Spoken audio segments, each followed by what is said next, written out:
The Nazi regime lasted from 1933 to 1945 and was undoubtedly one of the most horrific periods of history. To begin to understand Hitler, you've really got to understand that he was the most amazing demagogue. The Nazi Party and its immoral leader instilled one of the most corrupt regimes on the people of Germany and its invisible enemies.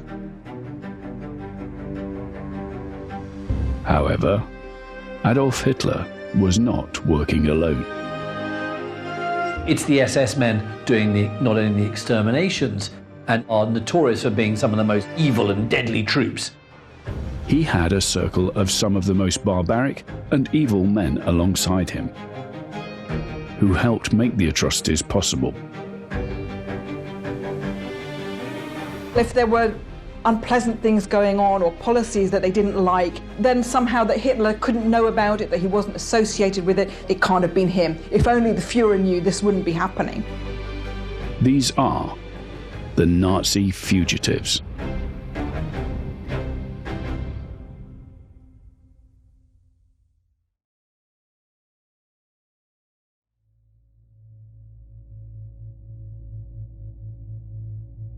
Adolf Hitler was a German politician and leader of the Nazi Party. He rose to power as the Chancellor of Germany in 1933, and then as Führer in 1934. During his dictatorship from 1933 to 1945, he initiated World War II in Europe by invading Poland on the 1st of September 1939. Extremist politics thrives on chaos, poverty, destitution, and want. And what you see as a result of the Wall Street crash and the slump, the late 20s, early 30s, are all those things in this hideous cocktail that an extremist like Hitler, he is saying, I can solve this. Some of the important ways in which he helped the party to develop was through the initiation of a newspaper, so a party newspaper called the Volkische Beobachter, the People's Observer. And also what Hitler is absolutely amazing at is speech making. And to begin to understand Hitler, you've really got to understand that he was the most amazing demagogue. He got on that stage, this little man, and he would sort of grow in stature. He would sort of absolutely take over the entire beer hall with his presence.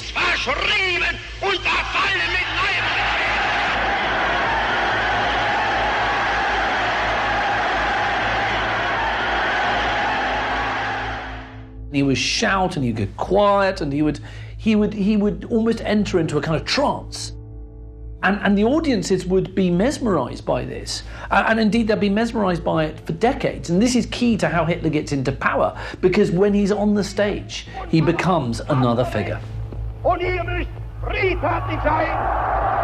the 30th of January 1933, Hitler was appointed Chancellor of Germany, but of a coalition government. So there were just 3 Nazi posts in that coalition government. It's very tempting to think that when Hitler comes to power in early 1933, that his grip on power is absolutely total. In fact, he has a very uneven, shaky start. He's still quite worried about public opinion. So what he does is a mixture of passing various laws that give him more and more power, like the Enabling Act, that actually makes him immensely powerful. But also, he takes advantage of various events like the Reichstag fire, in which the German Parliament building burns down. Now, it's highly likely, but never proven, whether the Nazis actually burned it down themselves. But certainly, in a sense, it doesn't matter. What happens is that Hitler and the Nazis took advantage of the Reichstag burning down to show that there was a communist plot against what the Nazis described as still being a democratic government. And it enabled them to seize more power, by emergency decree. Very quickly, he turned Germany into a one-party state. So first of all, he made sure to eliminate the influence and power of the German political left, so the Socialist Party and the Communist Party for a start, were banned, but over a short amount of time as well, the Nazi Party was the only legal party too. Eventually, in January 1933, he becomes Chancellor. Now, don't forget, Chancellor in Germany, and this still remains today, is not, at the time, the head of state. The head of state is the president. So it's the Chancellor, though, who has the real executive power. In order to take as much power as he can, he's also going to have to make himself head of state. And that really becomes an opportunity for him when Hindenburg dies, and he's able to take on the role of both president and chancellor and kind of create this new role for himself, and that is the role of Führer, the German word for leader. That is a fascist term, be in no doubt. This is a kind of new form of governance that Germany now has. Other parties are banned. The only party allowed is the Nazi Party. This has become a totalitarian state, and Hitler can say to the German people, you voted for it. It's a con, and it's a con that worked.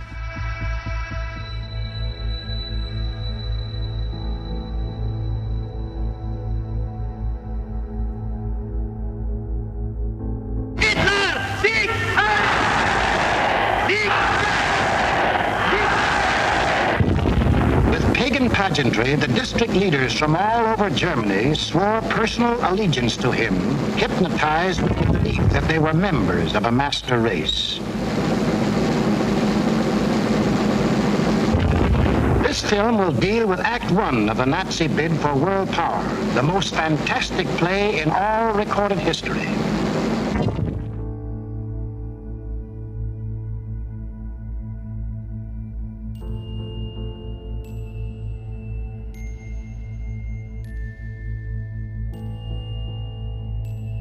Hitler starts to build up his power by, trying to employ and find the right people who are going to listen to the beat of his drum and follow it. And so there's a lot of very patient politicking and a lot of persuasion, a lot of speech making. It's a very, very difficult rise to power. But Hitler knows that it can't take place through force. It has to take place from the ballot box and not the bullet.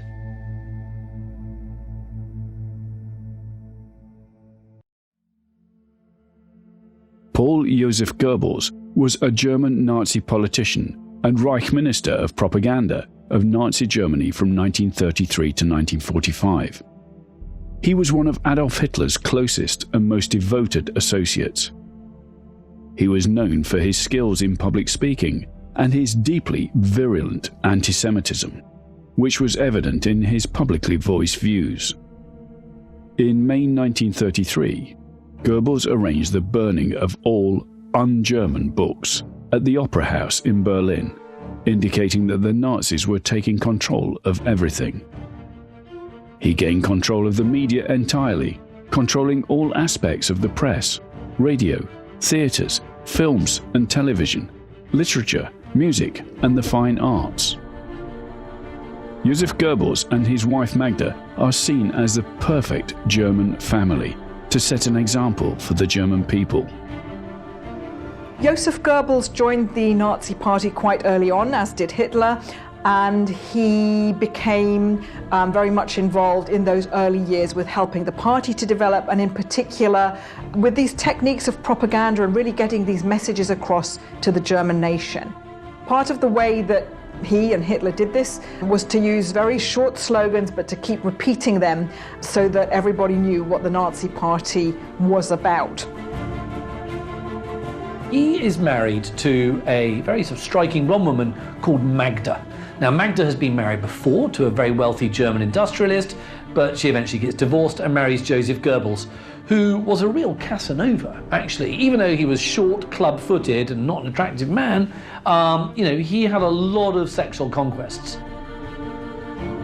What you see in the marriage of Joseph Goebbels and Magda is a three-way, not in bed, but emotionally between those two and Adolf Hitler.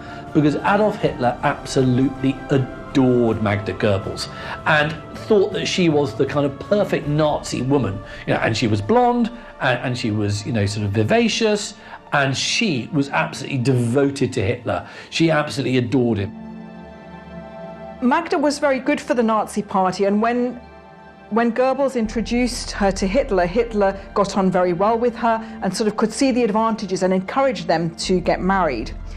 Part of the reason for that was that she was very well bred and very refined and elegant. She was the mother of the Reich because she had 6 children. Hitler liked the Goebbels marriage as a kind of domestic situation he could drop in and out of. He liked the security that involved children running around, boats on lakes, it felt normal. And also Hitler did not want to have any rumours about his relationship with Magda Goebbels, because there were rumours that he had fathered some of the Goebbels' children, and that had seen even a very senior Nazi sent to a concentration camp for actually mentioning that. Hitler and Joseph Goebbels had sort of grown through the ranks of the Nazi Party and sort of succeeded, sort of made their rise to success together. When Hitler came to power, Goebbels was somehow overlooked for a cabinet position. We said there were just 3, he didn't get any of them. Nevertheless, after the Nazis took power, that seizure of power, he orchestrated a very big torchlight parade, a kind of victory parade for the new movement. He knew how to get the message across to the Germans. So once he was the Minister of Propaganda, first of all, there was censorship of the press, but also not just controlling the press, but he controlled all aspects of cultural life. So that was art, architecture, literature, music. Propaganda machine was very, very important to the whole story that the Third Reich was telling, and indeed right up until the end, and indeed even important once the tide of the war turned against Germany. There was still this need to maintain the storyline, to maintain what the Third Reich represented. So, you have essentially Goebbels, heart of the Third Reich, propaganda minister, getting word out there. Magda Goebbels, his wife, who is more devoted to Hitler than to him, and then you've got Goebbels, who's probably more devoted to Hitler than he is to his own wife. And if you want to see the ultimate expression of this twisted, bizarre, dark, horrific love, if you like, it's the fact that they both kill themselves to follow Hitler into the afterlife, and they kill their own children in the bunker, poison all 6 children, because a world without Hitler and a world without Nazism is no place for their kids. That's how much they adored Hitler.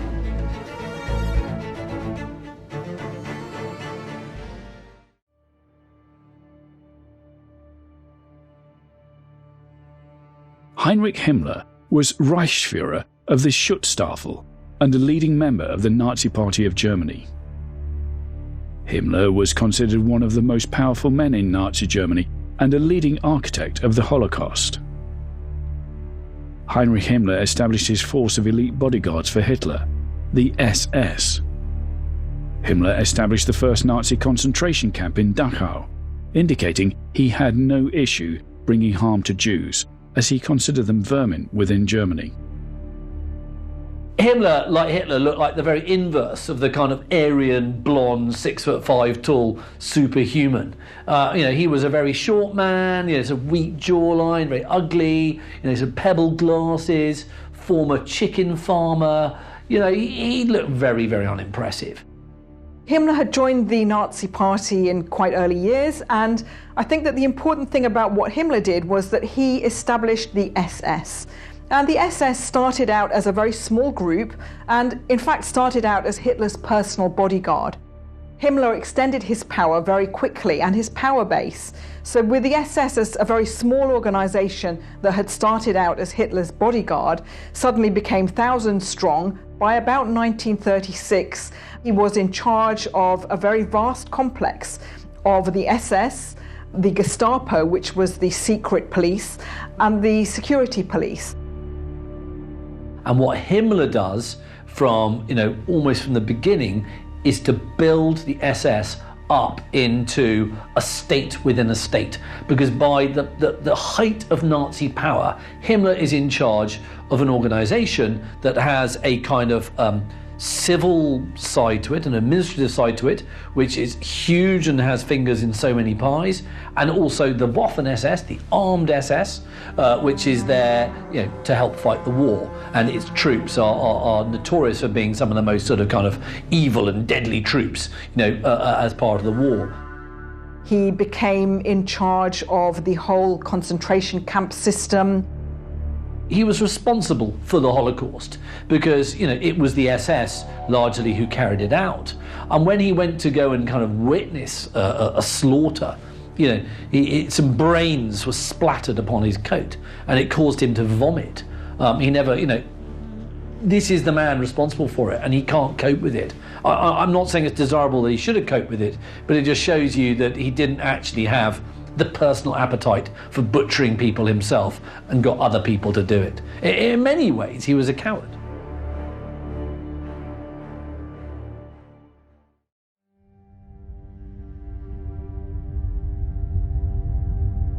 Hermann Wilhelm Goering was a German politician and military leader and later a convicted war criminal. Goering was one of the most influential figures in the Nazi Party. He was also framed in a scandal, claiming he was attempting to take over the Führer's powers in the war's final days.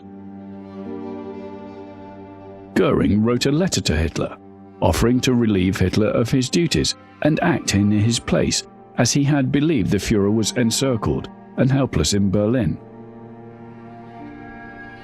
This was a reasonable act, as Hitler had named him the political heir. Hitler issued a telegram to Goering and told him he had committed high treason and gave him the option to resign his office in exchange for his life. Hermann Goering is a really key Nazi figure. He's a big figure in every way because he also became enormously fat. But you've got to think of Goering and his kind of arc, if you like. So he goes from being a First World War fighter pilot hero who's got the Pour le Mérite medal, which is the highest medal that can be won by the German fighting man in the First World War. For the British, it's like winning the Victoria Cross, or for the Americans, it's like winning the kind of Medal of Honor. It's a hugely important award. And so he's a venerated pilot, very successful fighter pilot during the First World War.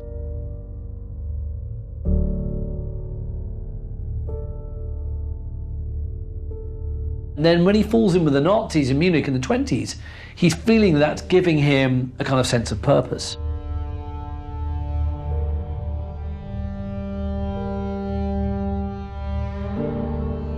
Goering was quite an interesting character because he had several different roles in the Third Reich, and even before then, if we think about his First World War record as this sort of flying ace, it meant that later on Hitler made him head of the Luftwaffe, the German Air Force.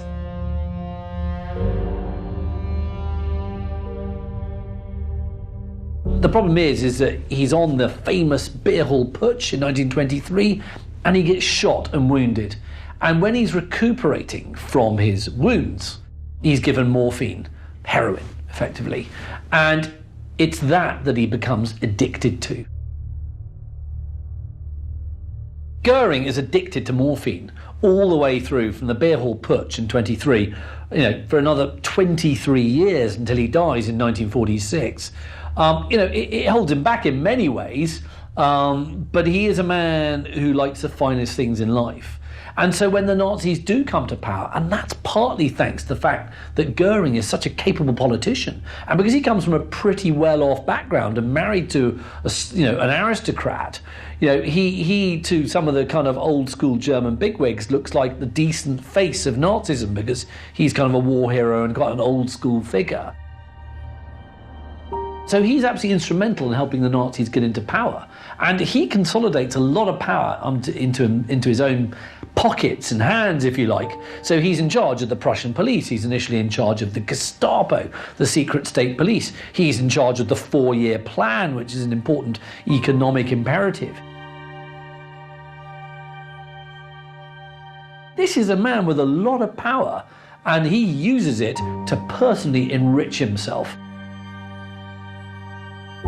When you look at pictures of Goering throughout the war, you just see this body getting bigger, bigger and bigger, and his uniforms getting more and more ostentatious. And he had like millions of medals everywhere, and the uniforms would be like bright white with gold all over them. And he would have properties, amazing hunting lodges. He loved hunting, and whenever the Nazis conquered countries, he'd be right at the front of it, looting all the works of art, statues, paintings, jewellery, you name it, that would all go into Goering's pocket.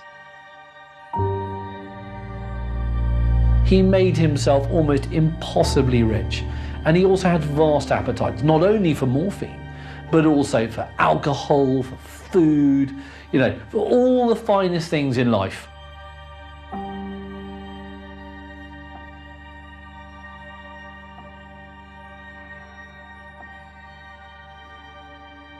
And in fact, he became a victim of his own self-indulgence.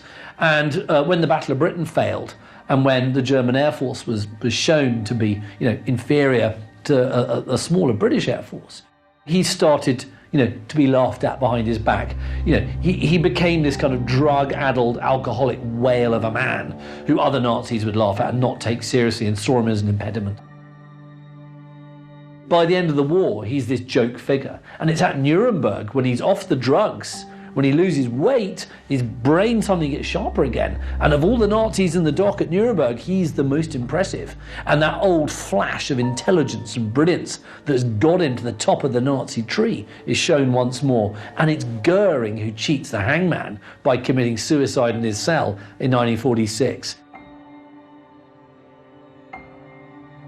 Does he get the last laugh? In some ways he does.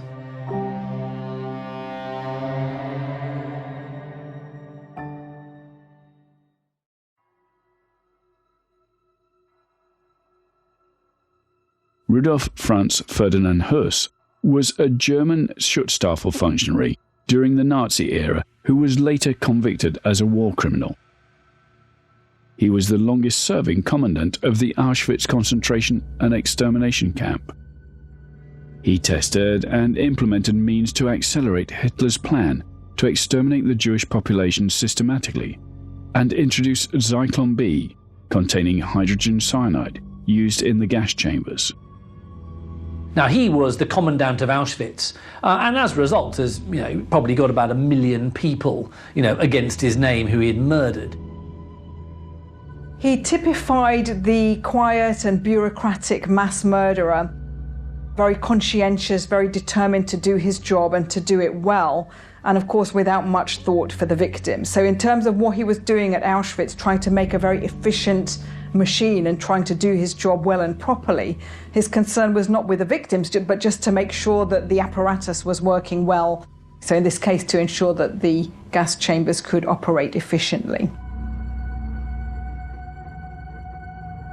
He treated the mass murder that went on there just as a kind of routine and ordinary business as usual, really, very much as a kind of ordinary procedure and process.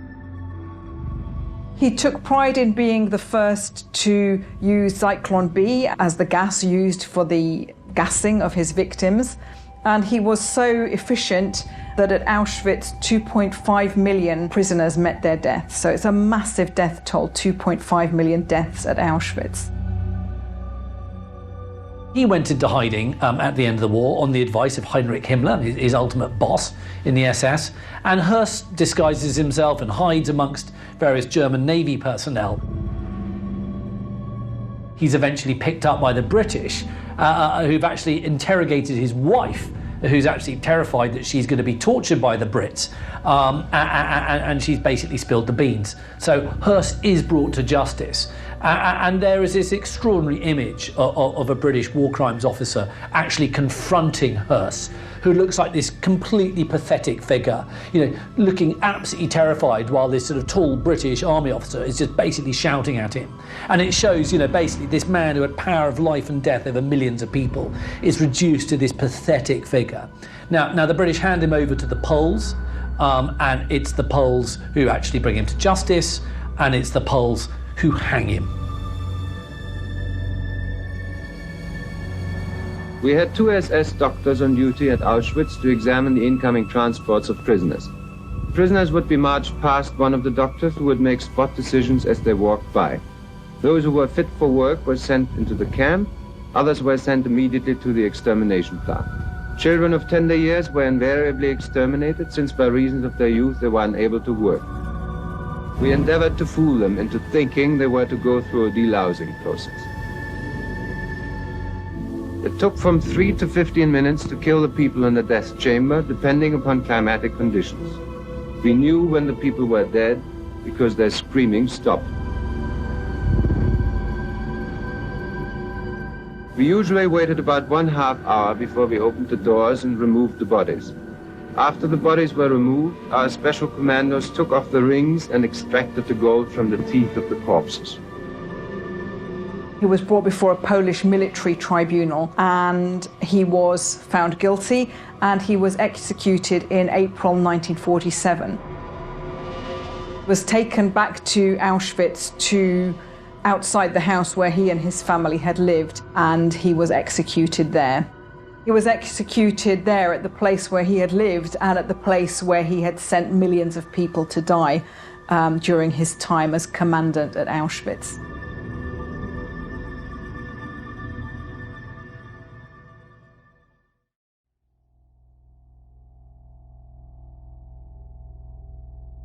Otto Adolf Eichmann was a German-Austrian SS Obersturmbannführer and one of the major organizers of the Holocaust, the final solution to the Jewish question in Nazi terminology. Eichmann quickly became known as the world's most wanted Nazi, branded the architect of the final solution to exterminate Jews. He was seen as the mastermind behind the network of death camps that resulted in the murder of approximately 6 million people. He orchestrated the identification, assembly, and transportation of European Jews to Auschwitz, Treblinka, and other death camps in Poland. Adolf Eichmann was in charge of the Office for Jewish Emigration in Vienna, first of all, so he kind of sort of rose to a prominent position after the Anschluss in 1938, and essentially he was responsible for the forced removal or relocation of first Vienna's and then the rest of Austria's Jews, and then of course for the forced removal of all of the European Jews who were under Nazi rule as the years went on. Eichmann today is an incredibly notorious name, and we all today know him to be the man he was. He's famously and notoriously called the architect of the final solution. What he was in charge of a department of the Reich Security Main Office, and it was called Department 4B4. It was part of the Gestapo, the secret state police, and his job was to basically wage war against the Jews. And it was Eichmann's job was to help facilitate the destruction of the Jewish people. He was responsible for registering, assembling, and then transporting the Jews from different assembly points to the death camps in Poland. In December 1939, he sort of took on a more important or kind of bigger role within the Gestapo as head of the Jewish office of the Reich Main Security Office. And so again, the main point of that role really was to orchestrate and carry out the removal of all of the European Jews to the death camps in Poland. He was effectively the guy, didn't come up with the policy, but he was the guy who zealously implemented it. And he knew that if he was captured, he would face the noose. Eichmann was arrested at the end of the war, but his name wasn't very well known at that stage. He managed to escape from an American internment camp in 1946. He decided to call himself Ekman, and then he managed to, go into hiding for quite a few years in Germany on farms, and he tried to sort of recreate his life as a kind of humble son of the soil, if you like. But actually, by the late 1940s, he realizes that things are getting a bit hot. He suspects that war crimes units may be after him. And what he does is that he eventually flees to Argentina, where he tries to create a new life. Eventually, in 1960, the Israeli Secret Services, after quite a lot of detective work, managed to find him. And then came into place an operation really to smuggle him out of Argentina and to bring him to Israel in order to stand trial. Behind this fence, the pages of history are being turned back to one of the most terrible chapters of our time. Adolf Eichmann faces probably the most appalling list of charges ever to be leveled against a single human being. But if Eichmann's is the name on the charge sheet, the Israelis have made very clear who they think is really in the dock. In the building where Eichmann is being tried, the Israelis are trying to place before the conscience of the world the full facts of how the Nazis in Germany tried literally to exterminate millions of the Jewish people in Europe. Now, to us, the Nazi persecution is 15 years or more away. But to the people living here, it's still a sharp memory. The children playing in the warm spring sunshine, the older people going about their everyday lives. Many of them had relatives who died in Hitler's gas ovens. And even here in Israel, they found no peaceful haven. Just over a mile up the road from here, there's a barbed wire fence, and sentries stand guard. This is the border across which Israel looks to an implacably hostile Arab neighbor. To the people of Israel, persecution, personified by Eichmann, is still a living danger. For now, in this city of Jerusalem, which itself is no stranger to history, let us look back at the moment when this historic trial began. In Jerusalem, the trial of Adolf Eichmann begins, reviving memories of the Nazi horrors of the Second World War. Entering the bulletproof prisoner's box is the man charged with the annihilation of millions of Jews in Nazi death camps. Searching problems of conscience and of international law will be raised by this trial, one of the most stirring of modern times. Eichmann himself is impassive as the three judges who will decide his fate enter. Now, after 15 years in hiding and 1 year after his sensational abduction from Argentina, Adolf Eichmann is indicted on 15 counts of crimes against the Jewish people and crimes against humanity. Accused together with others during the period 1939 to 1945, caused the killing of millions of Jews in his capacity as the person responsible for the execution of the Nazi plan for the physical extermination of the Jews, known as the final solution of the Jewish problem. Eichmann's attorney, Dr. Robert Servatius, opens by denying the legality of the trial and questions the jurisdiction obtained by Eichmann's forcible capture. Dr. Servatius further suggests that Eichmann be tried by a neutral or international tribunal. Israeli Attorney General Gideon Hausner, the chief prosecutor, replies that no one except the State of Israel has sought to bring Eichmann to justice, and cites the Nuremberg war crimes trials as precedent for this trial. Throughout, Eichmann remains icy calm, his fate at last in the scales of justice. The trial, which opened in April 1961, was very controversial, but it also, of course, attracted a great deal of international attention as well. When he was questioned, he claimed that he was only following orders. He claimed not to be responsible for any of the executions and said he was just involved in transportation. So again, that's the kind of line used about following orders and not really admitting responsibility for the final solution. Yes. With regard to the Jews, my only obligations were those concerned with emigration, and this transpires from the official designation of the department, which was called emigration and evacuation. emigration that applied to the Jews, while evacuation that concerned the sphere of jurisdiction of the Reichskommissar for strengthening the basis of the German nation, a post to which Himmler was then appointed. And this concerned the evacuation of the newly annexed areas in the east, which were annexed to the Reich. And as Hitler and Himmler had ordered at that time, these areas had to be evacuated of Jews and other foreign nationalities. And my connection with this was strictly from the point of view of timetables and technical transport problems.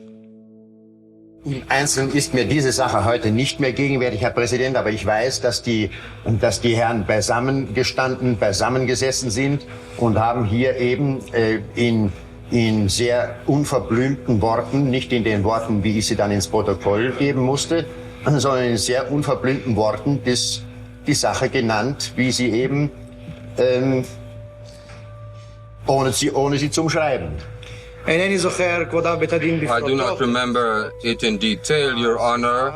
I do not remember the circumstances of this conversation, but I do know that these gentlemen were standing together or sitting together and were discussing this subject quite bluntly, quite differently from the language which I had to use later in the record. During the conversation, they minced no words about it at all. Wenn ich nicht wüsste, dass ich mir damals gesagt hätte, schau, der Stuckart, den man immer als einen sehr genauen und sehr heiklen Gesetzesonkel betrachtete. Und da hier war eben der Ton und die ganzen Formulierungen waren hier sehr unparagraphenmäßig gewesen. Das ist das Einzige, möchte ich sagen, das mir noch effektiv dieserhalb im Gedächtnis haften geblieben ist. I might say furthermore, Your Honor, that I would not have remembered this unless I had later remembered that I told myself, look here, I told myself, even this guy Stuckart, who was known as one of these uncles who was a great stickler for legalities, he too uses language which is not at all in accordance with the spirit of paragraphs of the law. This incident remained engraved in my memory and recalls the entire subject to my mind.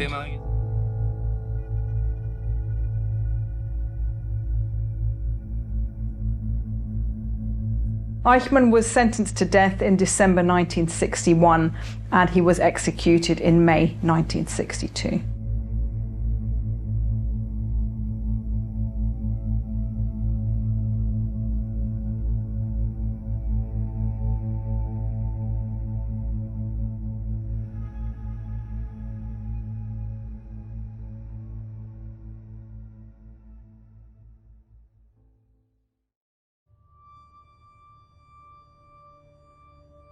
Rudolf Walter Richard Hess was a German politician and a leading member of the Nazi Party in Nazi Germany.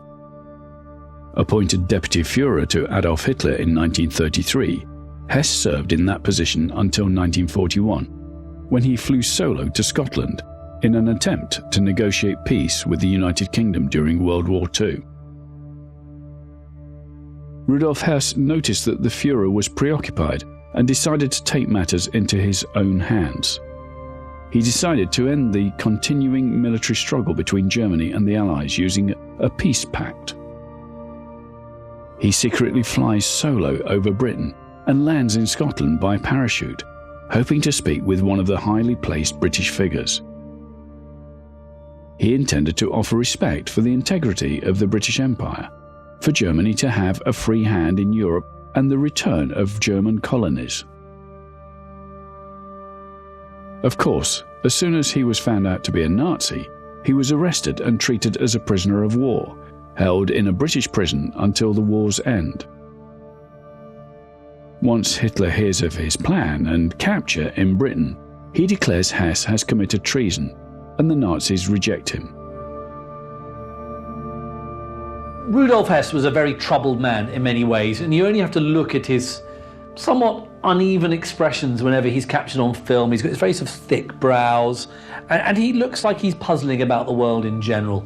He was a very sort of troubled man, and he was devoted to Hitler from the very early days.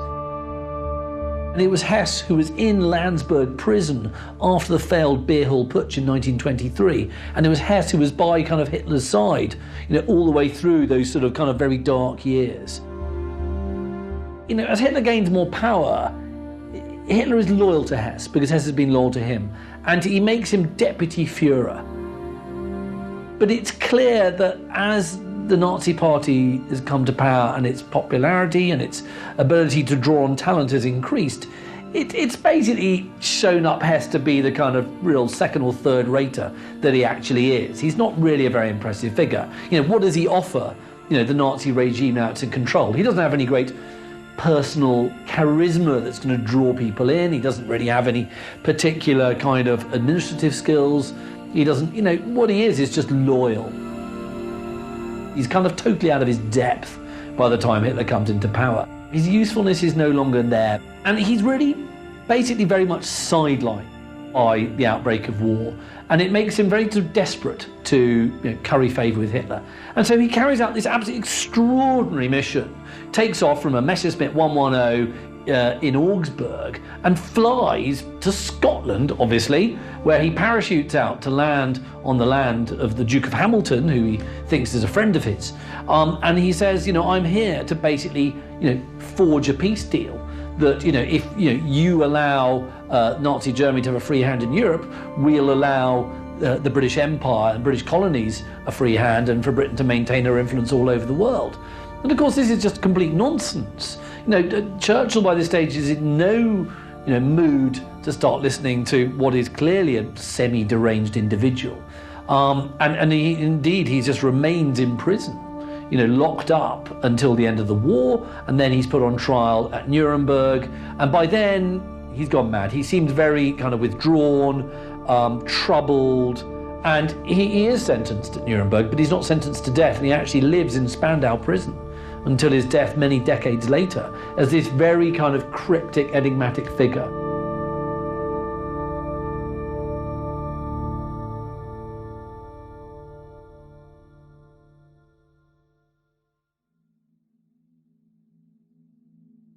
Josef Mengele, also known as the Angel of Death, was a German Schutzstaffel SS officer and physician during World War II. He is mainly remembered for his actions at the Auschwitz concentration camp, where he performed deadly experiments on prisoners. He was a member of the team of doctors who selected victims to be killed in the gas chambers, and was one of the doctors who administered the gas. A doctor, nicknamed the Angel of Death, conducted macabre experiments on the prisoners at the Auschwitz death camp.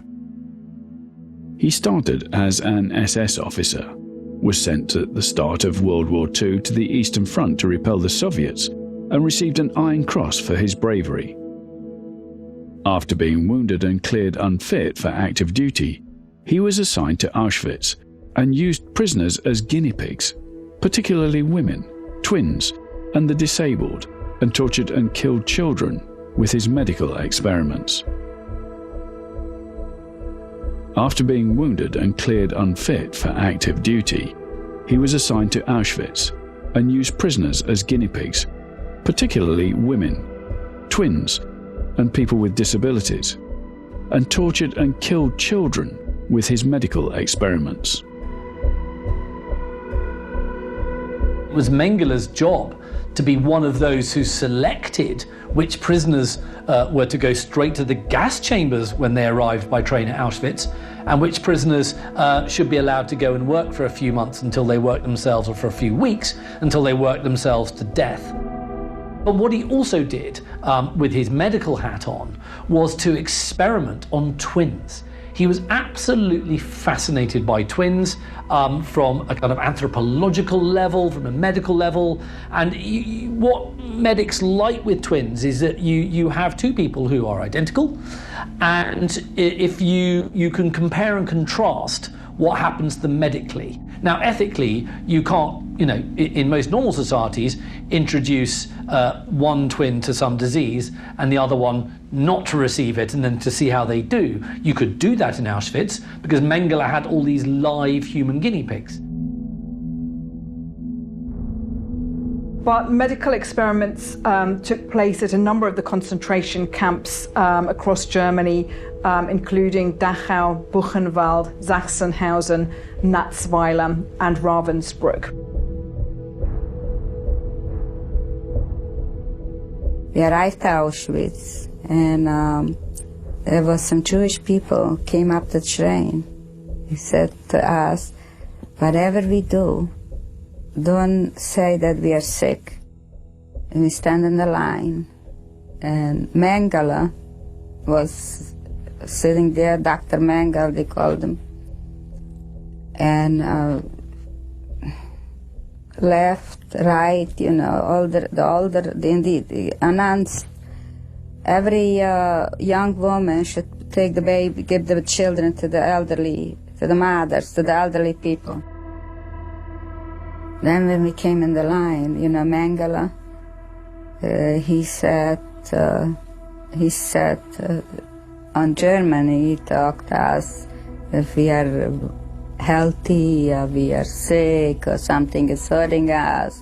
He talked so nice, so soft, things.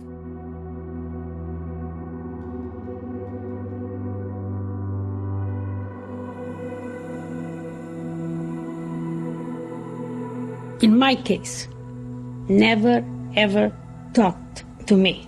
He talked about me, he talked at me. You have to realize, Mengele did not treat us as human beings. We were just his treasured experiment subjects. We would stand by our bunk beds with our hands behind our back like little soldiers for Mengele's inspection. There was we had 3 supervisors in our barrack, Blockälteste. And one of them would stand at the front and say, Mengele is coming. And everybody would just, it's like some kind of a horror was entering. He would come very elegantly with his hands behind his back. He had a stick in his hand. He would hit it sometime against his riding boots and start counting. He always had at least 6 people with him, many times as many as 8 or 10. It was a big entourage. He had power of life and death over hundreds of thousands of people, and he committed the most vile experiments on twins and all sorts of other people. And so he knew at the end of the war that he would have to go into hiding because there would be people who had survived Auschwitz who would be giving testimony about his savagery and his barbarism. And what he does, like so many other Nazi figures, he disappears to a farm. And where he ends up working, along with sort of normal farm labourers. But it's clear he's a much more intellectual figure than those around him. They all know that he's, got something to hide. And also what Mengele has is a very wealthy background, because the Mengele family produced farm machinery in southern Germany for decades. And so effectively the family were millionaires. And so when Mengele decides to hot-foot it to Argentina in 1949, he's got the backing of a family fortune to really help smooth his way over there. What's really chilling about Mengele is that throughout the rest of his life, he always would justify what he had done in Auschwitz. He had always thought he had done the morally correct thing. He would see his work on the selection ramps, for starters, saying to people, well, you're going to live and you're going to die. We see that as sending people to their deaths. Mengele saw that as sending people to their continued life, because he had this attitude that everybody there was going to die anyway. So in fact, he was, kind of delaying their deaths. He was being the nice guy. That's absurd. And he also would say that the experiments he did were for the good of humanity. that this was an essential role of medicine, was to experiment on people. It was ultimately beneficial. You know, he would come up with all sorts of kind of pseudo-academic kind of verbiage to kind of justify what he had done. It took a long time for the German people to really come to terms with what had been done in their name. I think a lot of German people throughout the war had more than an inkling, but I don't think they knew the extent of the savagery of what went on, you know, behind those miles upon miles of barbed wire and inside those huts and inside those chambers of death, effectively. And I think that when it was finally revealed to them and when, you know, justice started being done, I think any reasonable German started realising that actually, yes, there should be some form of retribution. But I think also there was also a feeling, not just in Germany, but also amongst the Allies, that you couldn't spend decade upon decade carrying out tens of thousands of manhunts for all these people.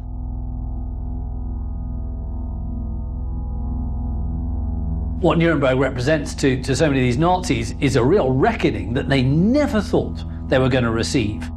Maybe some of the smarter ones in the dying days of the war thought maybe, but actually the whole idea of the Reich was not meant to be a 12-year Reich, it was supposed to be a 1,000-year Reich. And in fact, that what was going to happen is that people were going to be treating them as demigods, and statues would be erected and buildings enshrined to them, you know, for hundreds of years, not actually hanging from some grubby rope in the prison courtyard in Nuremberg, which is what happened to them. So they went from kind of being demigods to criminal lowlife very quickly. The Nuremberg trials represented a very important, unprecedented moment and a way for the Allied powers really to bring to justice some of those key Nazi leaders as representatives of key Nazi organizations who had carried out such unspeakably cruel acts of war crimes, crimes against humanity, and crimes against the peace. It was very radical at the time. There had never been an international criminal court like it. And so this was a kind of coming together of a lot of different legal systems, a lot of different political systems. But what it was saying to the world was, listen, these people who commit war crimes, these people who commit genocide, these people who commit crimes against humanity, they are never, ever going to get away with it ever again.